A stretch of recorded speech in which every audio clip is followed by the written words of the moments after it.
ചൂടായ മൺചട്ടിയിലേക്ക് ആവശ്യത്തിന് വെളിച്ചെണ്ണ ചൂടായ ശേഷം ഉലുവ,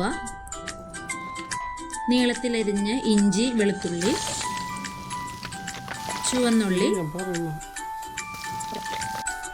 പച്ചമുളക് നീളത്തിലരിഞ്ഞത്, ആവശ്യത്തിന് ഉപ്പും ചേർത്ത് നന്നായി വഴറ്റും. ഇതിലേക്ക് പൊടികളായ മല്ലിപ്പൊടി, മഞ്ഞൾപ്പൊടി, എരിവിനാവശ്യമായ മുളക് പൊടിയും ചേർത്ത് നന്നായി മൂപ്പിക്കുക. മുളക് പൊടി മൂപ്പിച്ച ശേഷം ഇതിലേക്ക് കുതിർത്തി വെച്ച കുടംപുളി,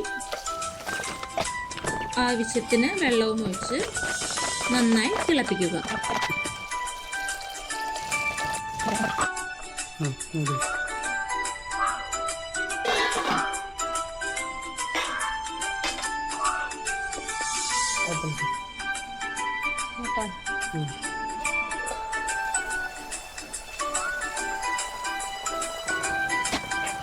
തിളച്ച കറിയിലേക്ക് അയിലയും കറിവേപ്പിലയും ചേർക്കുക.